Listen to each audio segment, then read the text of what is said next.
నేను చెప్పనా? చెప్పమంటారమ్మా?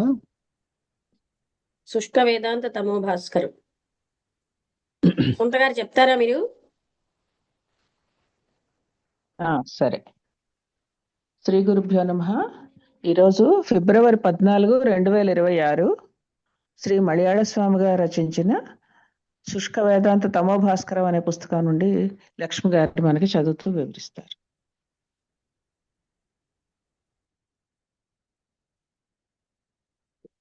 తర్వాత ఉపాసనం వినా జ్ఞానాత్ కేవలాత్ చేద్విముక్తత కన్యాం వినా వివాహ స్యాత్ కేవలేన వరేణ హి.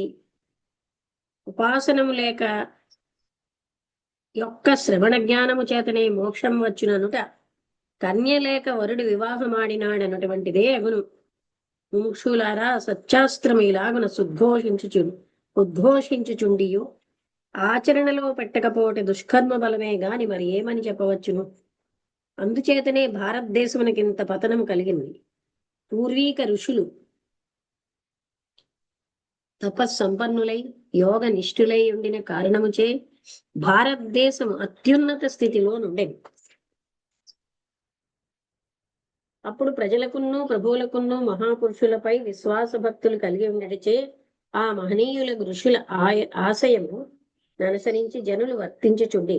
ఇప్పుడు అదేమి అదృష్ట దోషమో గాని, యోగము గాని, తపస్సు గాని, వైరాగ్యము గాని, భక్తి గాని అవసరము లేదనియు, కనీసం మనుషులు భుజించిన ఆహార నియమమైనను అవసరము లేదనియు, రాక్షసులు క్రూర మృగములు దీనుడు ఈ నీచాహారములను తినుచు కూడా వేదాంత వాక్యములు వినుచున్న మాత్రముననే మోక్షము కలుగునని చెప్పెడు పాతక ఉపదేశము వ్యాపకత్వమునకు వచ్చినప్పటి నుండియే ఋషుల సంతానములకు ఈ మానవులకు ఏ శక్తియు లేకపోటు సంభవించినది. కేవలము జడప్రాయులై నిద్రాహారాది విషయములలో మగ్నులై జిహ్వేంద్రియ గుహేంద్రియములనైన మంచి స్థితిలో నుంచుటకు శక్తి లేని వారై వాచా వేదాంతులై కాలము గడుపు స్థితి కలిగినది. ఇట్టి కుమార్గముల దూరీకరించి సన్మార్గములను ప్రతిష్ఠించి తపోధ్యాన యోగాదులను ఆచరించి కాలం వచ్చినప్పుడే ఈ లోకం ఉన్నత స్థితికి రాగలుగును.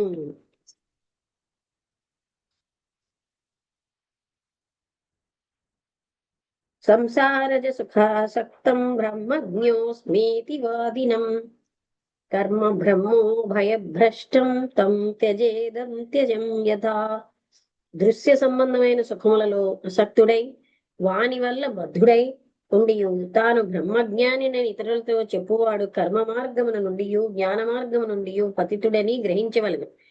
ఏలాగున చండాలుని యజ్ఞాత్యుత్కృష్ట కర్మల నుండి త్యజింతురో ఉభయభ్రష్టుడైన ఇతనిని కూడా బ్రహ్మవేత్తల సంఘము నుండి తొలగించవలైను. ఉభయభ్రష్టుడనగా జ్ఞానములో నిలకడ కలుగుటకు ముందుగా సత్కర్మానుష్ఠానము విడిచినవాడు. ఇది వృక్షమును ఆరోహించినప్పుడు ఒక శాఖ నుండి మరి ఒక శాఖలోనికి పాదము పెట్టి నిలకడ కలుగుటకు ముందుగా వెనుక పాదము ఎత్తిన వాని గతి వంటిదని భావము, అనగా క్రింద పడిపోవునని అర్థము. అకృత్వా వృత్తి విలయ మజ్ఞాత్వా బ్రహ్మ కేవలం అహం బ్రహ్మేతి యో బ్రూతే తస్య జిహ్వాం వికర్తయేత్. దృశ్యవృత్తుల విలయమును అందింపకయు బ్రహ్మాత్మైక్య జ్ఞానబోధ సాక్షాత్కారం కలుగకయు ఎవండు తాను బ్రహ్మమని తలచునో పలుకునో ఇతని జిహ్వాచ్ఛేదనము చేసినను పాతకము లేదని శాస్త్రము చెప్పును. శరీర పోషణార్థీనం య ఆత్మానం దిదృక్షతి గ్రాహం దారుధియా ధృత్వా నదీం తర్తుం సగచ్చతి. ఎవడు శరీర అభిమానము కలిగి దాని యొక్క పోషణయే ముఖ్యమని తలంచి ఆత్మజ్ఞానమును దర్శించుటకై ప్రయత్నించడు వాని వలె ఉండును. అట్టివాడు పెద్ద మొసలిని నానుగా తలంచి నదిని దాటుటకు ప్రయత్నించడు వాని వలె అగునని భావం. మకరిని కొయ్యగా తలంచి దానిపై ఎక్కజూచిన మకరి అంటే మొసలి, అది వీరిని మృంగివేయును. వీరి గతి ఇలాగుననే ఉండునని గ్రహించవలను. లక్ష్యచ్యుతం ఛేద్యది చిత్తమీషద్బహిర్ముఖం సన్నిపతేత్తతస్తతః. ప్రమాదత ప్రచ్యుత కేళి కందుక సోపాన పంక్తౌ పతితో యథా తథా. సాధకునికి లక్ష్యము నుండి చిత్తము కొంచెం మాత్రమైనను చలించినేని క్రమక్రమంగా వృత్తిలోనికి జారిపోయి విషయములలో పడిపోవును. అదెట్లనా? ఉన్నత ప్రదేశములలో నున్నవాని యొక్క చేతి నుండి జారిన చెండు ఒక్కొక్క ఉన్నత ప్రదేశముల్లో నున్నవాని యొక్క చేతి నుండి జారిన చెండు ఒక్కొక్క గ్రహించుకొనవలేను. ఒక్కొక్క మెట్టు పైబడి భూమి మీదకి ఎట్లు వచ్చి చేరునో అలాగుననే ఉండునని. సాధకునికి లక్ష్యము నుండి చిత్తము కొంచెం మాత్రమైనా చలించినేని క్రమక్రమంగా వృత్తిలోనికి జారిపోయి విషయములలో పడిపోవను. ఉన్నత ప్రదేశముల్లో నున్నవాని యొక్క చేతి నుండి జారిన చెండు ఒక్కొక్క మెట్టు పైబడి భూమి మీదకి ఎట్లు వచ్చి చేరునో అలాగుననే ఉండునని గ్రహించుకొనవలేను. న శాస్త్రపాఠమాత్రేణ యోగ సిద్ధి ప్రజాయతే న వేషధారణం సిద్ధేః కారణం న చ తత్కథా. స్వరూప సాక్షాత్కార జ్ఞానం శాస్త్ర పఠన మాత్రం చే సిద్ధింపదు. అట్టి జ్ఞాన సిద్ధి వేషధారణము చేతనం కలగదు. అట్టి ఆత్మ సాక్షాత్కారము వేదాంత వాక్యములను చెప్పుడు చేతను కూడా కలగదు. అది ఆచరణ గలవానికే లభించును.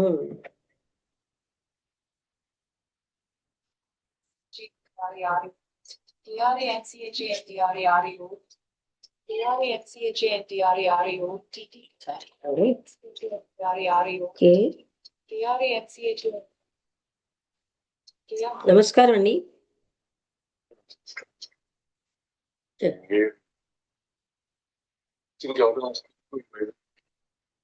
నేను ఒక్కరిని, అంటే మా దాంట్లోంచి నేను ఒక్కరినే. మొత్తం ముగ్గురం వస్తున్నాము, సింహాద్రికి వస్తున్నాం. మా లాడ్జి నుంచి ముగ్గురు వస్తున్నాం, సింహాద్రికి వస్తున్నాం రేపు పొద్దున్న. రేపు మార్నింగ్ సింహాద్రి, అంటే ఇక్కడ 7-10. ఇంకో 2 అబ్బాయిలు.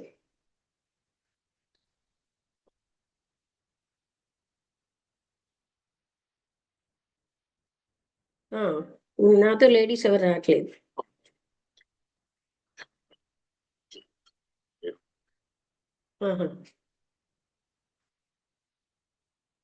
శాస్త్రి గారంటే అలా ఆర్వీఎస్ శాస్త్రి గారా? ఓకే ఓకే, అలాగేనండి. ఓకే, ఇప్పుడు రాలేదు. సీక్రెట్ డాక్టర్ రాలేదు. నేను 2-3 అబ్బాయిలతో వచ్చాను. అడయారు వచ్చారు. ఓకే అండి.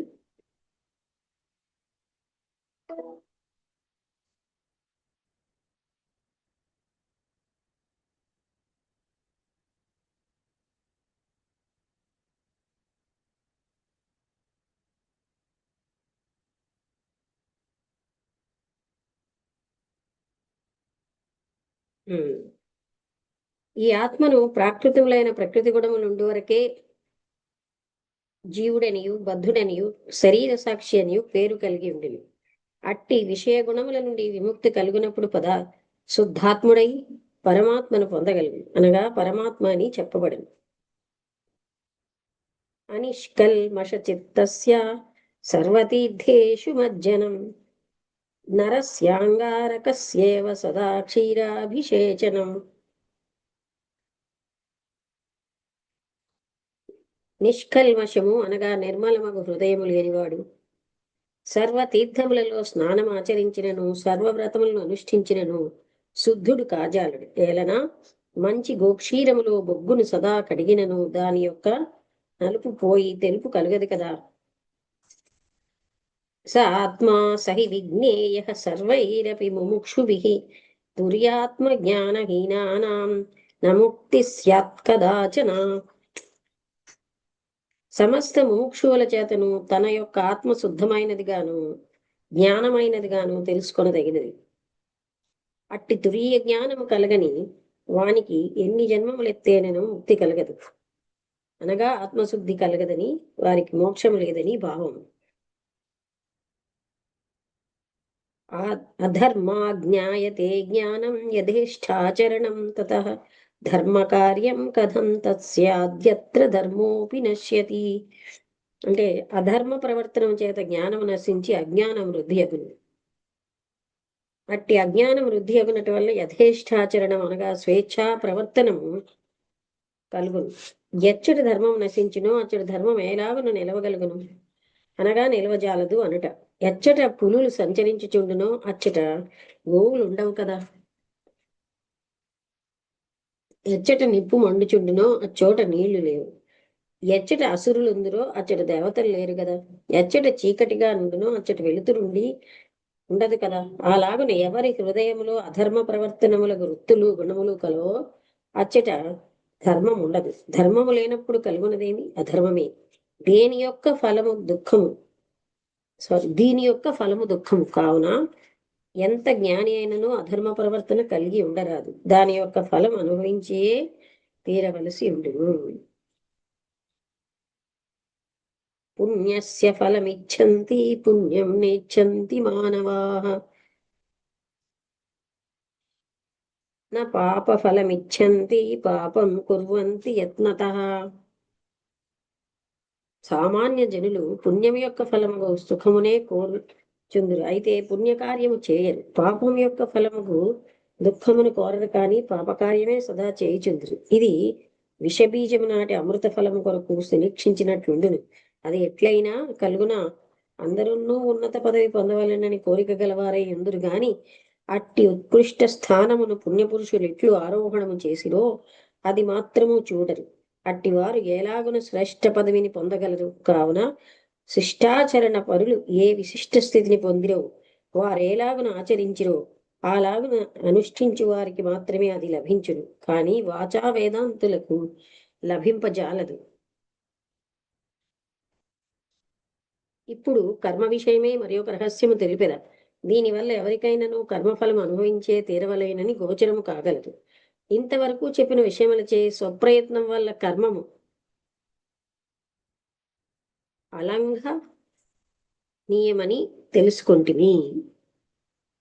ఇప్పుడు పరప్రయత్నం వలన కర్మను తొలగించుటకును శక్తి లేదని తెలుపుటకే ఈ విషయం రాయడమైనది. దీనివల్ల కర్మ నివృత్తి కొరకు ప్రయత్నించుట అక్కర్లేదని కాదు, కర్మను రహితమునర్చుటకు సదా ప్రతివారును ప్రయత్నపరులై ఉండవలేదు. అయితే పై చెప్పిన గాథలచే కర్మ స్వప్రయత్నం వల్లనైనను తొలగదనియు అనుభవించి తీరవలేననియు శృతియుక్తి అనుభవములచే సిద్ధాంతీకరించి ఉండగా మరల కర్మ నివృత్తి విషయమే ఎలా ప్రయత్నించవలేను, ప్రయత్నించినను నిష్ఫలమే కదా అని తలంపరా. దీనిలో గల రహస్యమేమనా అధర్మ కార్యములోను పాప కార్యములోను మనస్సును చొరనీయక ఉండేలాగున ప్రతి మానవుడు ప్రయత్నపరుడై దృఢ సంకల్పం కలవాడై ఉండవలైననియే గ్రహించవలేను. అయితే ఇంతవరకు చేసి ఉండిన కర్మ ఎట్లు నశించును? సంశయము కలగవచ్చును. దానికి సమాధానమేమనా అట్టి కర్మఫలము అనుభవించుకుని అలాంటి కర్మలు చేయక పరిశుద్ధాత్ములై దృఢ వ్రతులై ఉండవలైననియే శాస్త్రము తెలుపుచున్నది. అట్లయినా ఇప్పుడు అనుభవించుచుండు కర్మం నశించిన వెంటనే అనుష్ఠించుచుండెడు పుణ్యకర్మము ధర్మనిష్ట రాత్రి అంతమున భాస్కరోదయం అవునట్లు హృదయాకాశములో సత్యధర్మానుష్ఠానముల వల్ల కలిగిన నిర్మల సుఖం ఆవిర్భవించును.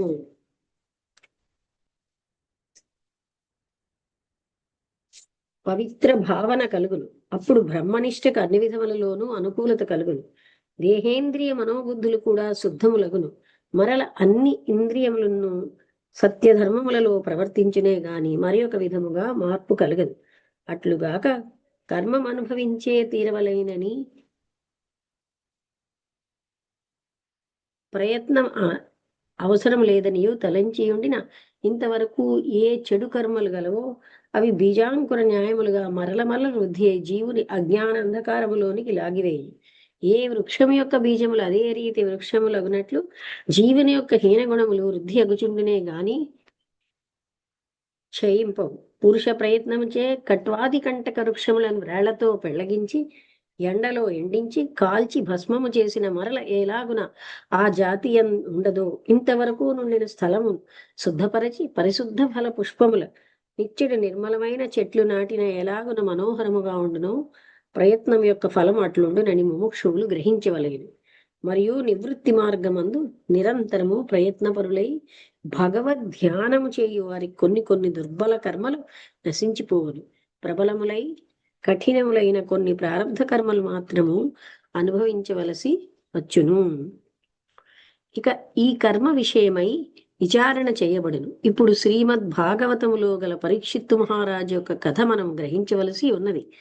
ఆయన దేహము తెలియక చచ్చిపడి ఉండి సర్పమును సమాధి నిష్టలో నుండి సమీక మహర్షి యొక్క గళములో వేసి ఉండునది.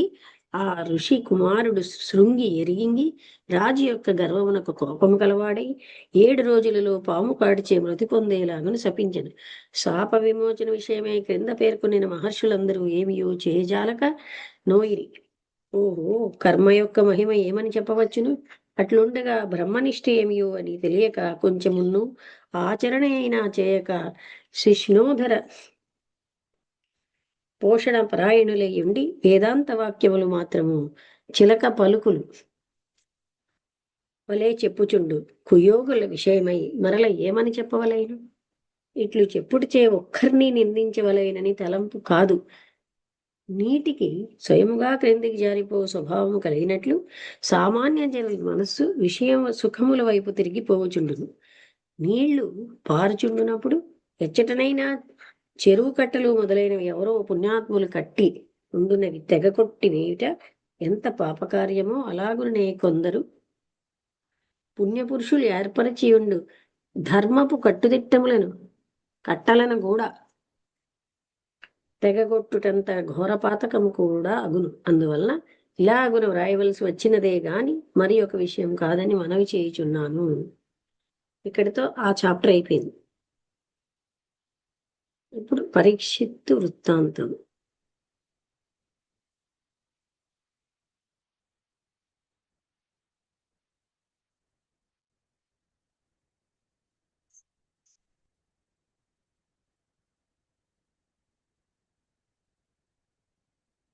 ఇక్కడికి ఆపుదామండి ఇవాళ. పరీక్షిత్తు వృత్తాంతం నుంచి నెక్స్ట్ చదువుదాం. అలాగే అంటే కర్మలు మంచి కర్మలు చేయడం వల్ల అంటే ఒకనాడు కాతే ఒకనాడు వాళ్ళకి బ్రహ్మచింతన ఆ పరిశుద్ధ అంతఃకరణంలోంచి బ్రహ్మజ్ఞాన తపన రావచ్చు అని. కర్మ యొక్క ఫలితం అనుభవించడమే తప్ప మరో రకంగా పోదు. అయితే బ్రహ్మచింతన వచ్చినప్పుడు చిన్న చిన్న కర్మలట వాటంతా పోతాయి, బలమైన కర్మలే ఇంకా ఉంటాయిట.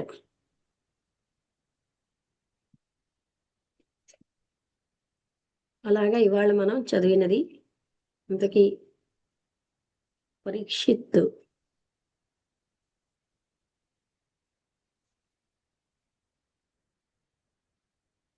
అర్థమైంది కదా?